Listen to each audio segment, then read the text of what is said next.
જય શ્રી કૃષ્ણ મિત્રો, નિત્ય સત્સંગમાં આપ સૌનું સ્વાગત છે। મિત્રો, જો તમને આ વિડીયો પસંદ પડે તો લાઈક અને શેર કરી ચેનલને સબસ્ક્રાઇબ જરૂરથી કરજો। મિત્રો, શ્રીમદ ભાગવત ગીતા વિશે તો બધા પરિચિત જ હશો।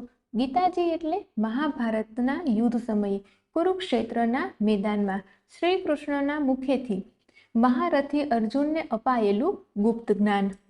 આ જ્ઞાનથી મહારથી અર્જુનના દુઃખ અને શોકનો નાશ થયો હતો અને તેઓ યુદ્ધ કરવા માટે સજ્જ થયા હતા। મિત્રો, આ જ્ઞાન દરેક વ્યક્તિએ પોતાના જીવનમાં ઉતારવું જ જોઈએ। ગીતાજી એટલે જીવન જીવવાની રીત, ગીતાજી એટલે જીવનનો સાર, ગીતાજી એટલે જ્ઞાનનો ભંડાર। મિત્રો, ગીતાજીમાં 700 શ્લોક અને 18 અધ્યાય આવેલા છે। આ 18 અધ્યાયનો સાર આપણે ટૂંકમાં આજે સાંભળીશું અને તેને જીવનમાં ઉતારી આપણા બધા દુઃખ અને શોકનો નાશ કરીશું।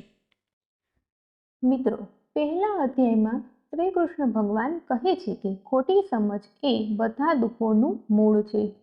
બીજા અધ્યાયમાં શ્રી કૃષ્ણ ભગવાન કહે છે કે મુશ્કેલીઓનું નિવારણ એકમાત્ર સાચા જ્ઞાનથી જ થાય છે।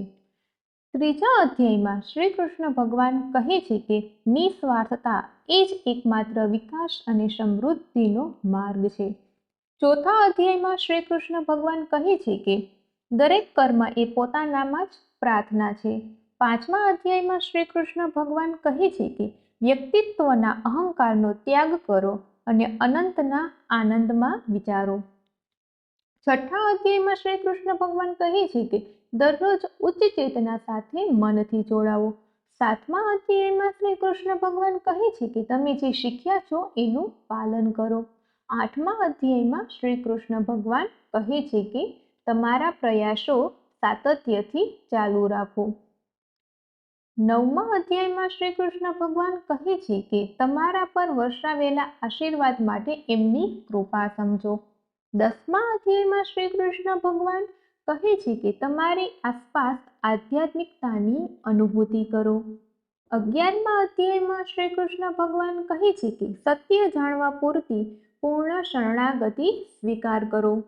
12મા અધ્યાયમાં શ્રી કૃષ્ણ ભગવાન કહે છે કે તમારું મન ભગવાનની સાથે હંમેશા જોડાયેલું રાખો। 13મા અધ્યાયમાં શ્રી કૃષ્ણ ભગવાન કહે છે કે માયાથી પોતાને અળગા કરીને આધ્યાત્મિકતા સાથે જોડાવો। 14મા અધ્યાયમાં શ્રી કૃષ્ણ ભગવાન કહે છે કે તમારી જીવનશૈલી તમારા જીવનના ધ્યેય પ્રમાણે રાખો।